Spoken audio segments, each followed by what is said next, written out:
성도들 안녕하십니까? 하나님의 특별한 은혜가 이 시간 예배하는 모든 분들에게 임하시기를 간절히 바랍니다.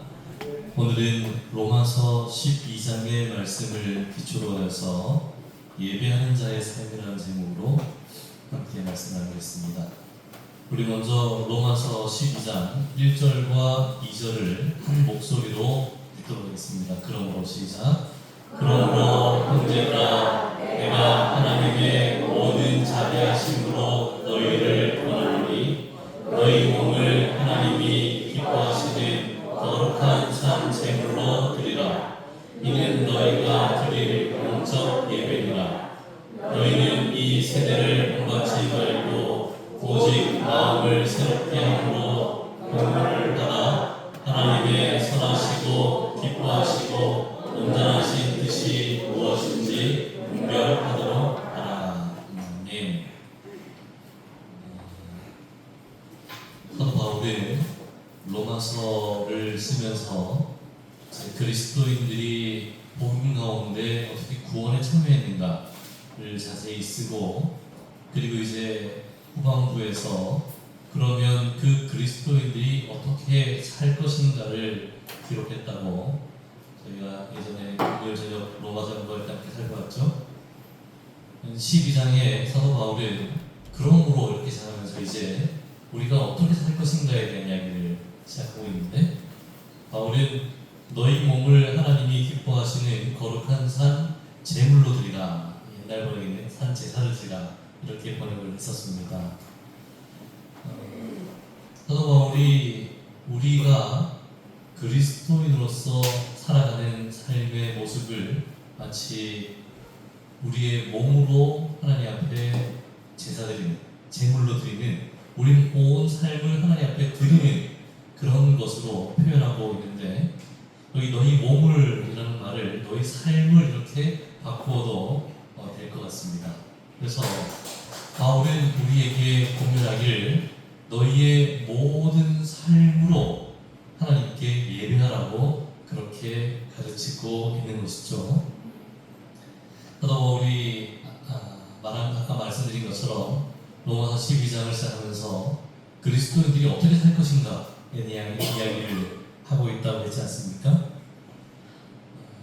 우리 로마서 12장을 다 읽어보셔서 알겠지만 로마서 12장은 특별한 해석이 필요 없이 그냥 그 본문을 읽는 것만으로도 결심하게 되고, 그리고 내가 어떻게 살아야 될지를 분명히 깨닫게 되는 장이 로마서 12장입니다.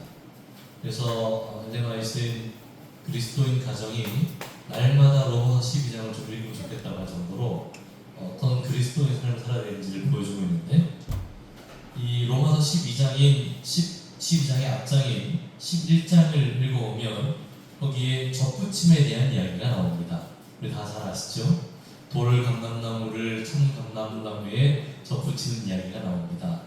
그런데 농사를 아시는 분들은 사도 바울이 말한 비유가 뭔가 문제가 있다는 것을 알게 되죠. 우리 감나무를 접붙이시는 분들을 보면 좋은 감나무를 고염이 잘 자라요. 고염에다 접붙이거든요. 거기다 접을 붙이는 거지, 고염나무 가지를 꺾어다가 좋은 감람나무에다 접을 붙이는 게 아니잖아요. 왜냐하면 그 눈에서 열매가 맺히니까 그 뿌리에서 아주 영향력을 잘 빨아올리는 이 고염나무가 영향을 빨아올리면 열매는 뭐가 맺습니까? 가지, 접붙인 가지에 아주 좋은 대봉이 이렇게 맺히는 거잖아요. 그런데 바울은 그렇게 이야기하지 않고 돌 감람나무를 참 감람나무에 접붙였다, 이렇게 이야기를 하고 있거든요. 그러니까 바울은 그 비유를 할 때에 농사를 어떻게 지어야 되는가를 가르쳐주는 게 아니고 뭘 가르쳐주는 겁니까? 생명이 어디서 오는가가 중요하다는 것을 가르치고 있는 겁니다. 그래서 바울이 뭐라고 했습니까?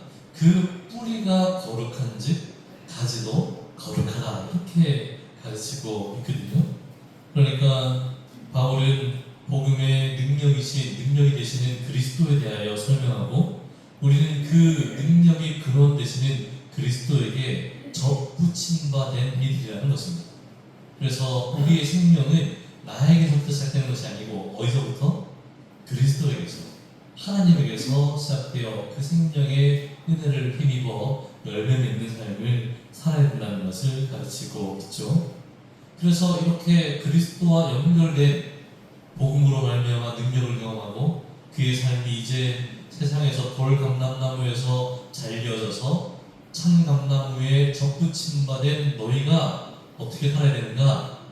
너희의 삶으로 예배하도록 해라, 이렇게 가르치고 있습니다. 그러면서 사도 바울은 너희가 너희 마음을 새롭게 하여서 변화를 받아 하나님의 뜻을 분별하라고 그렇게 2절에 설명하고 있죠. 우리 좀 긴 본문이긴 하지만 로마서 12장 3절부터 15절까지를 우리가 어떻게 살아야 되는지 바울이 이야기하고 있으니까 함께 교독해 보도록 하겠습니다. 3절 제가 읽습니다. 내게 주신 은혜로 말미암아 너희 각 사람에게 말하노니 마땅히 생각할 그 이상의 생각을 품지 말고 오직 하나님께서 각 사람에게 나누어 주신 믿음의 분량대로 지혜롭게 생각하라. 우리가 그의 많은 지체를 가졌으나 모든 지체가 하나님을 가르치는 것이 아니니 이와 같이 우리 많은 사람이 그리스도 안에서 한 몸이 되어 서로 지체가 되었느니라. 우리에게 주신 은혜로 받는 자가 각각 다르니 배우면 이들의 분수대로 혹 섬기는 일이면 섬기는 일로, 혹 가르치는 자면 가르치는 일로, 꼭 위로하는 자는 위로하는 일로 구제하는 자는 구제하는 다스리는 자는 일어나고 은혜를 베푸는 자는 즐거움으로 할 것이니라. 사랑에는 거짓이 없나니 악을 미워하고 선에 속하라. 형제를 사랑하여 서로 우애하고 존경하기를 서로 먼저하며 부지런하여 게으르지 말고 열심을 품고 주를 섬기라. 소망 중에 즐거워하며 환난 중에 섬기며 기도에 항상 힘쓰며 성도들의 쓸 것을 공급하며 손 대접하기를 힘쓰라. 너희를 박해하는 자를 축복하라. 축복하고 전도하지 말라. 즐거워하는 자들과 함께 즐거워하고 우는 자들과 함께 울라. 사도 바울이 우리에게 하는 권면인데 이 로마서 12장 3절부터 15절은 고린도전서 12장과 13장을 합쳐놓은 것과 비슷합니다. 우리에게 여러 가지 은사가 있고 몸의 지체와 같은데 정말 중요한 것은 사랑으로 함께 봉사하는 삶이다, 이렇게 가르치고 있지 않습니까? 그래서 사도 바울이 우리에게 하나님의 뜻을 분별하고 우리의 모든 삶이 예배가 되도록 그렇게 권하면서 우리에게 말하고 있는데 어제 저녁에 우리가 함께 살펴본 것처럼 우리의 믿음은 우리가 하는 고백에 있지 않고 우리의 삶에 있어야 되는 것입니다. 저희가 이제 어제 저녁부터 아모스서를 함께 연구하기 시작했습니다. 혹시 금요일 저녁에 오실 수 있는 분들 함께 하셔서 말씀을 함께 나누면 참 좋을 것 같은데, 아모스서의 핵심 사상 가운데 하나가 뭐냐면 그들의 문제점, 그 시대에 살아가는 사람들의 문제점은 그들의 삶과 예배가 분리되어 있다는 것이 문제였어요. 예배는 너무 잘 드리는데 삶으로 돌아가 보면 정말 연약한 자들을 압제하고 고통받는 자들을 돌아보지 않고 하는 그런 일들이 그들의 삶에 가득함으로 하나님께 예배하는 것과 삶이 연결되지 않다는 것이 문제였습니다. 똑같은 이야기를 사도 바울은 이렇게 우리에게 하면서 우리가 우리의 삶으로, 우리의 몸으로 하나님께 예배하는 자들, 그래서 우리가 그냥 특정한 시간에만 그리스도인이 아니라 우리의 모든 전생애가 그리스도인이 되기를 권하고 있는 것입니다. 이와 같은 삶이 오늘 우리의 삶이 되기를 간절히 바랍니다. 요한도 이렇게 하겠죠? 다 함께 읽어보겠습니다. 누구든지 시작.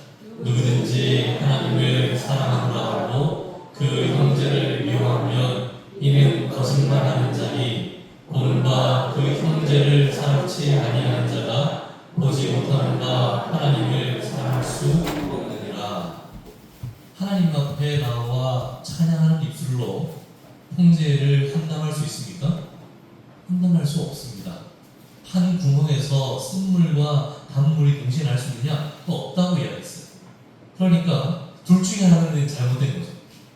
그런데 형제에 대하여 욕하고 거짓말하고 함부로 말하는 그 말은 진짜이기 때문에 뭐가 가짜는 겁니까? 하나님을 찬양하는 입술이 가짜라는 겁니다. 그래서 하나님을 사랑한다고 하면서 형제를 미워하는 것이 이 말이 안 되는 것이다. 왜냐하면 하나님을 사랑하면 형제를 사랑하게 되어 있고 형제를 사랑하면 하나님을 사랑하게 되어 있기 때문에 이 둘 사이에 분리됨이 존재하지 않는다는 것입니다. 그래서 우리가 우리의 삶에 믿음을 고백할 때, 우리가 정말 우리 신앙을 고백할 때 그것이 내 삶의 말과 행동으로 나타나게 되기를 간절히 바랍니다. 이 그리스도인의 삶이 어디에서 가장 먼저 나타나야 되는가? 우리 로마서 12장 10절과 11절 다 읽은 말씀인데, 형제를 사랑하여 서로 우애하고 존경하기를 서로 먼저 하며 부지런하여 게으르지 말고 열심을 품고 주를 섬기라, 이렇게 바울이 이야기했지 않습니까? 여기 형제를 사랑하여 서로 우애하고 할 때 이 형제는 믿음의 형제를 말하는 것이 아니고 정말 말 그대로 형제, 가족을 말하고 있습니다. 그리고 좀 더 범위를 넓혀서 믿음의 형제들을 포함하고 있는 거죠. 그러니까 이 글에 대하여 엘렌 화이트는 영문 시조에서 이렇게 이야기했습니다. 서로 우애하라는 명령으로 가르치신 원칙이 바로 가정의 행복의 기초가 된다. 그리스도의 예모가 모든 가족을 다스려야 한다. 이렇게 권하고 있습니다. 뭐가 그리스도인의 행복의 기초라고요?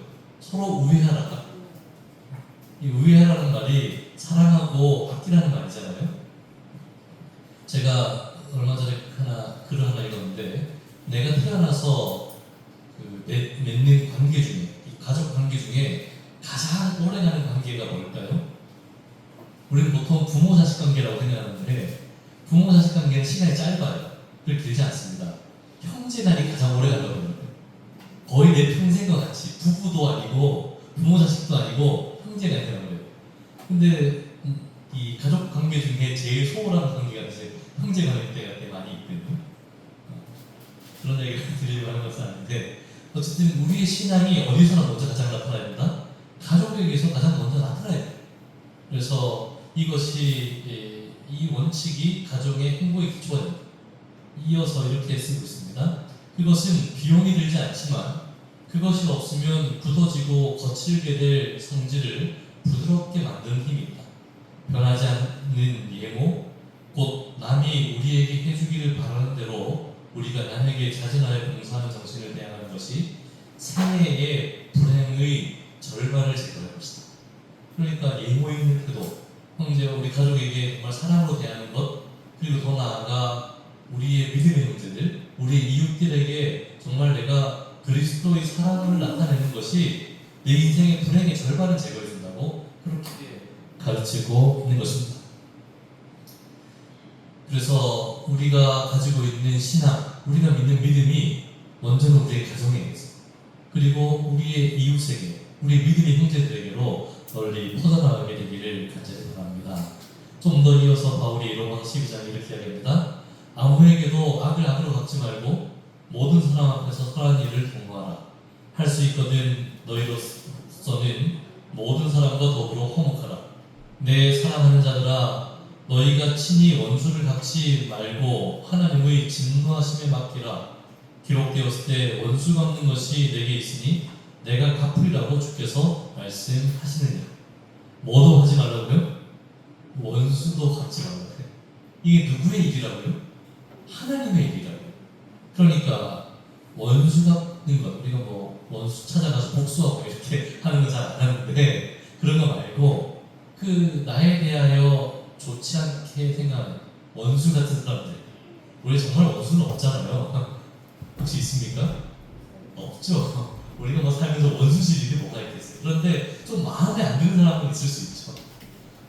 그런 사람들에 대하여 내가 불평하고 불만하는 것이 옳지 않아요. 이걸 누구의 몫으로 넘겨야 된다고요? 하나님의 것을. 그래서 나를 심판자의 자리에 두는 것은 참남된 행동인 것입니다.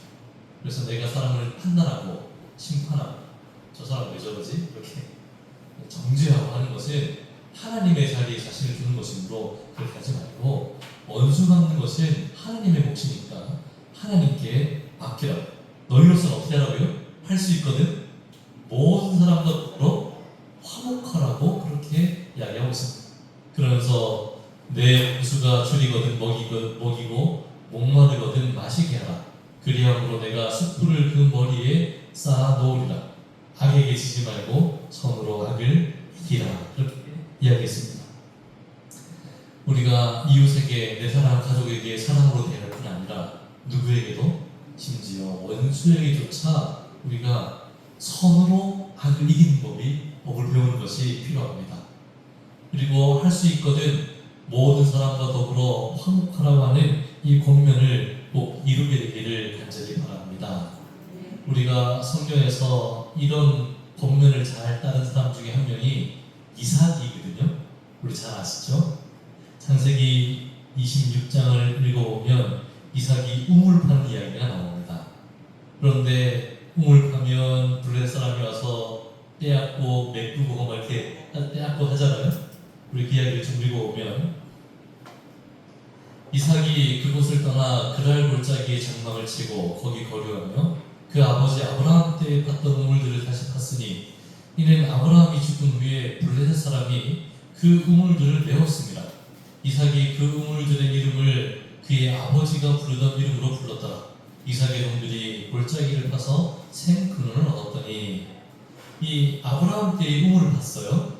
그리고 그 당시에 그 땅을 다스리고 있었던 이 블레셋 족속과 다툼이 있었는데 그 다툼에서 그들이 화해하고 그리고 다시는 싸우지 않기로 그렇게 한 다음에 그 우물을 부엘세바라고 불러요. 맹세의 우물. 그래서 우리가 싸우지 말자. 그래서 이제 우물을 파고 부엘세바라고 불렀는데, 아브라함이 죽자마자 어떻게 했습니까? 그 블레셋 사람들이 그 맹세를 어기고 와가지고 우물을 메꿔버렸어요. 그리고 떠나가라는 이야기죠. 그러니까 아브라함이 힘이 약해지니까, 아브라함이 강성할 때는 와가지고 우리 서로 친하게 지냅시다, 맹세의 우물입니다 뭐 이러고 했다가, 아브라함이 죽고 그 집안이 약해지니까 당장 와가지고 우물을 메꾸고 떠나라는 거예요. 그래서 사실은 어려움을 겪다가 이삭 때에 다시 아브라함의 팠던 그 우물을 다시 팠거든요. 그랬더니 그랄 목자들이 이삭의 목자와 다투어 이르되 이 물은 우리 것이라 하며, 이삭이 그 다툼으로 말미암아 그 우물 이름을 에색이라고 부르고, 에색이란 말이 다툼이라는 뜻이거든요. 그리고 딴 데로 옮겨가요. 싸워서 좋을 게 없다. 그리고 딴 데 가서 또 우물을 봤더니 그들이 또 다툼으로 그 이름을 신나라고 해요. 신나도 다 싸운다는 뜻이 적대감 이런 뜻이거든요. 그래서 거기서 또 싸우니까 그럼 우리가 우물 하나 더 파지 뭐. 그리고 또 옆으로 옮겨가지고 또 우물을 파요. 이삭이 거기서 옮겨 다른 우물을 봤더니 그들이 다투지 아니함으로 그 이름을 르호봇이라 하여 이르되 이제는 여호와께서 우리를 위하여 넓게 하셨으니 이 땅에서 우리는 번성하리라 하였도다. 이렇게 해요. 중국에 처음 선교사가 들어서 이 복음을 전할 때에 거기서 최초로 그리스도인이 된 사람이 있습니다. 그 사람이 어느 날 농사를 짓고 있는데 그 사람 논이 제일 위에 논이거든요. 그래서 이제 봄에 모내기를 하려고 물을 쫙 받아놨더니, 여러분 그 해보셨습니까? 논 두러 깎고 거기 지능으로 바르고 물을 넣는 게 되게 힘든 일이에요. 이렇게 쭉 해놨는데 다음날 가봤더니 물이 하나도 없는 거예요. 어떻게 된 걸까요? 밑에 놓은 사람이 그 구멍 딱 뚫어가지고 싹 빼간 거예요. 자기가 하루 종일 발로 펌프질 해가지고 겨우 그 물을 한 달에 다 채워놨는데, 밑에 사람도 자기도 펌프질을 채워야 되는데 밤에 몰래 가지고 구멍 뚫어서 자기가 채워놨어요. 너무 속이 상했어요. 그래서 막 그 사람이 너무 미운 거예요. 그래서 목사님을 선교사를 찾아갑니다. 자, 이런 일이 있었다. 그랬더니 선교사가 그 분에게, 형제님 우리가 하나님에게서 배운 대로 하면 좋겠다. 그때 이날 밤에 가가지고 고민에 빠진 배운 대로 하는 게 도대체 뭔가. 그리고 그 농부가 다음날 아침에 일어나가지고 한 일이 뭐냐면 제일 밑에 논 따라기부터 불을 채운 거예요. 채우고 자기 돈으로 채웠어요. 그러놨더니 다음날 동네 사람들이 찾아온 겁니다. 그리고 이렇게 하겠어요. 자기가 다시 와서 저녁에 며칠 저녁에 당신 돈에 뚫어가지고 물을 빼갔는데 당신이 날 싸우러 오면 내가 한바탕 하려고 준비를 하고 있었다. 그런데 싸우러 오기는커녕 밑에 몸부터 물을 채우는 걸 보고 깜짝 놀랐고요. 그러면서 물어보죠. 도대체 뭐가 당신을 이렇게 만들었느냐? 그랬더니 이제 그런 이야기를 주는 겁니다. 내가 선교사를 찾아갔고 그분이 나에게 이렇게 가르쳐줬고 내가 그리스도의 보복대로 어떻게 하면 그걸 고민하다가 이렇게 했다.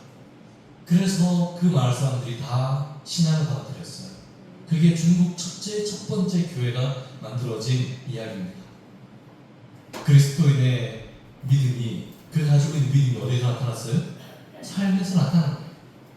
이삭이 그가 가지고 있는 신앙이 다투지 않는 방법으로 화평을 유지하고 더불어 모든 사람과 더불어 평화하겠다고 하는 그 정신이 나타나게 되고, 그리고 그가 마침내 그 땅 거민들과 화평하게 되는 거죠. 이 블레셋 사람들은 이삭이 잘 되는 게 너무 싫었거든요. 그래서 앞에 좀 읽어보면 이삭이 너무 잘 되니까 그 땅 사람들이 시기해서 그 우물을 메꾸고 뺏고 이렇게 한 거예요. 그런데 이삭은 어떻게 했습니까? 그것을 싸움으로 다시 얻으려고 하지 않고 더 좋은 방법으로, 내가 그럼 한 번 더 수고해서 그걸 해결하자. 그래서 그 맹세물로 불렸던 그 우물을 그가 이삭이 화평케 하는 방식으로 확장하여서 다시 그 우물을 아버지가 불렀던, 아브라함이 불렀던 우물의 이름으로 그대로 부르게 된 것입니다. 저희 요새 고린도전서를 함께 공부하고 있는데 사도 바울이 교회에 있는 여러 문제들에 대한 권면을 막 하잖아요. 근데 교회가 가지고 있었던 문제 가운데 하나가 뭐였냐면 서로 고소고발하는 거였습니다. 이 싸움이 막 일어나가지고 그때 바울이 한 권면이 뭐였냐면, 너희가 피차 고발함으로 너희 가운데 이미 뚜렷한 허물이 있나니 차라리 뭐 하는 게 낫고 불의를 당하는 게 낫고, 차라리 뭐 하는 게 낫다? 속는 게 낫다 이렇게 하겠어요. 뭐 하는 것보다 서로 싸워가지고 막 서로 고소고발하고 교회가 글로 쪼개지고 엉망이 되는 것보다 그냥 내가 참고 우물 하나 더 파면 되지, 이게 낫다는 거예요. 어제 우리 연희영 집사님이 그 단톡방에 올리신 글 읽어보신 분 계십니까? 길을 가다가, 부부가 길을 가다가 어서 꽥꽥 소리가 들리니까 아내가 저 닭인가? 그랬어요. 근데 아내가 아니 이게 무슨 닭이야, 오리지. 근데 또 가다가 또 그 소리 들으니까 아내가 닭인 것 같아. 그러니까 남편이 아니 무슨 닭이야, 꽥꽥이니까 오리지. 근데 서로 싸웠다는 거예요. 그러다가 한참 가다가 아이고 그게 뭐라고 내가 싸우나. 올려고 그러면 되지. 아내가 뭐 올려고 그러면 그거 바로 잡아가지고 핏대에 올려놓으면서 저게 오리지 무슨 닭이냐고 싸울 게 아니고 그냥 당신 말이 맞는 것 같아. 소리밖에 안 들리니까. 뺏기고는 닭이 있을 수도 있지. 그러니까 내가 이 사랑하는 아내와 싸울 이유가 없는데 그게 뭐라고 그거 바로 잡겠다고 싸우는 자기가 뭐 부끄럽게 느껴지고 그렇다는 거예요. 우리가 정말 진리를 위하여 굳게 서야 될 때가 있죠. 말씀과 그것이 이 어려움을 겪을 때에 하나님을 높이기 위하여 정말 사도시대의 사람들처럼 목숨을 걸고 그의 삶을 쟁취해야 될 때가 있지만, 때로 어떤 경우에는 화평하는 것이 더 좋을 때가 있습니다. 그래서 사도 바울은 히브리서에서 모든 사람으로 더불어 화평함과 거룩함을 따르라, 이것이 없이는 아무도 주를 보지 못하겠다고 했습니다. 참 화평함과 거룩함이 전혀 다른 이야기 같은데 그 두 개를 하나로 묶어가지고 이야기했어요. 우리가 믿는 신앙이 우리의 삶에서 나타나게 되기를 간절히 바랍니다. 우리 신앙이 돼요. 신앙이 우리 삶이 되어야 되는 것입니다. 예수님께서는 산상수훈에서 말씀하시면서 화평케 하는 자는 복이 있나니 그들이 하나님의 아들이라 일컬음을 받겠다고 그렇게 이야기하고 있습니다. 왜 그들이 화평케 하는 삶을 하는가? 하나님의 아들이기 때문에 그래요. 그들은 하나님 앞에서 그들의 삶으로 제사하는 사람들이기 때문에 그렇습니다. 그런 사람들은 할 수 있으면 모든 사람과 더불어 화평하기를 애쓰는 사람. 우리가 사실 살다 보면 정말 화평하지 못할 사람이 있어요. 그런 사람까지 화평하라는 것이 아니라 할 수 있다면 모든 사람과 더불어 화평하라고 공면하는 것입니다. 그들은 선으로 악을 이기는 사람들이죠. 어떻게 이렇게 할 수 있는가?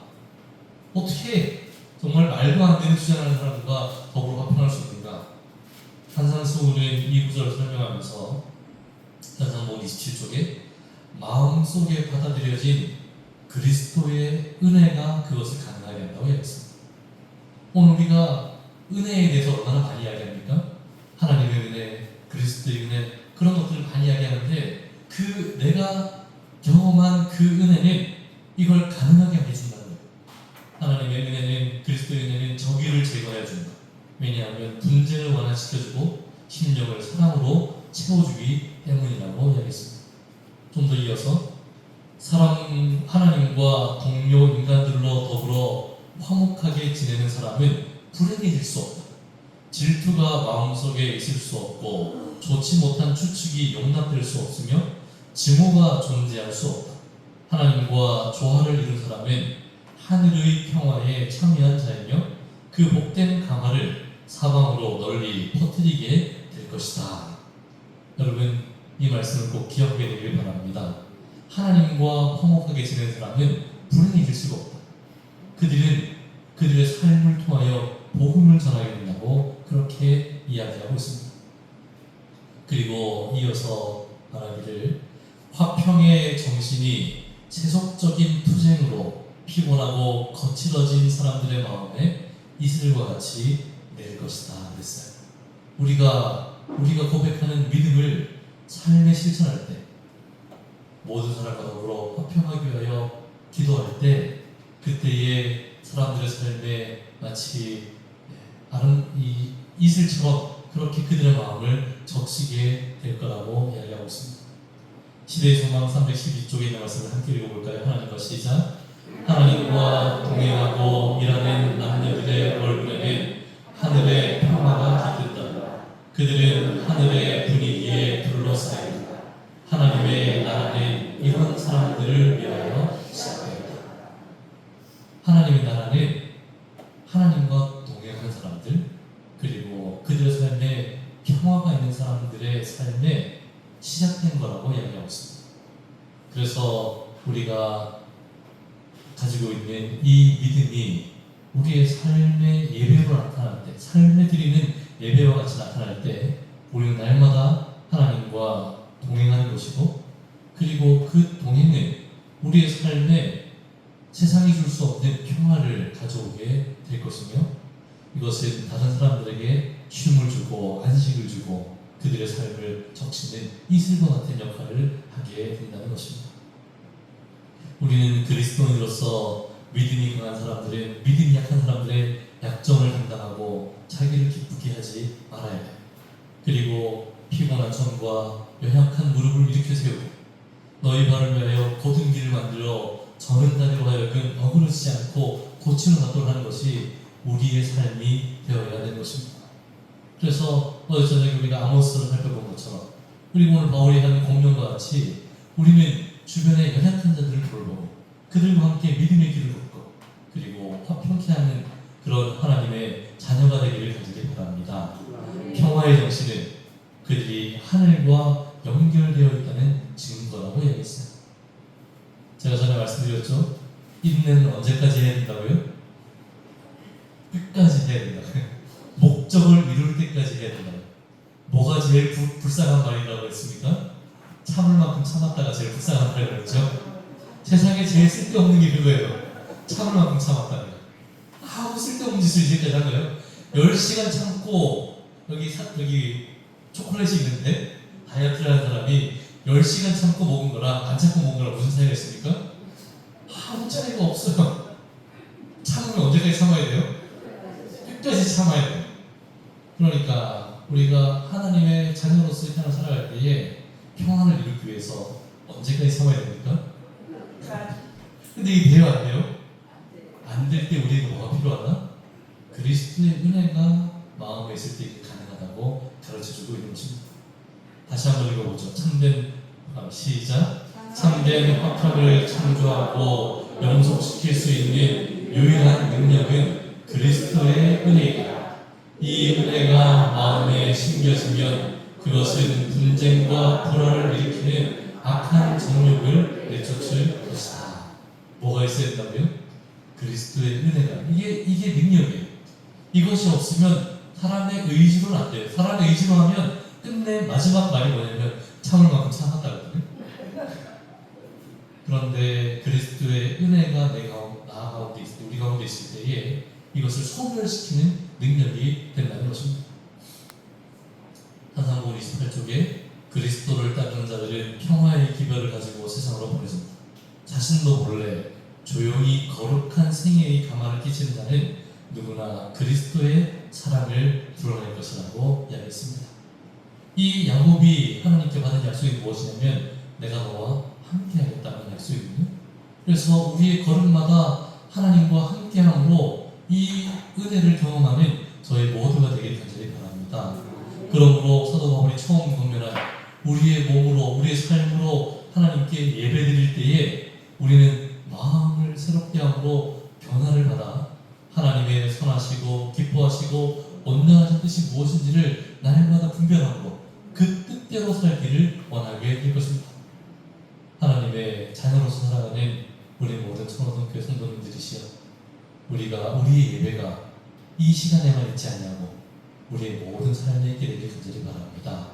우리가 예배하는 자로서 살다가 주님 오시는 그날에 주를 만난 저희가 되길 바라면서 말씀을 드리겠습니다.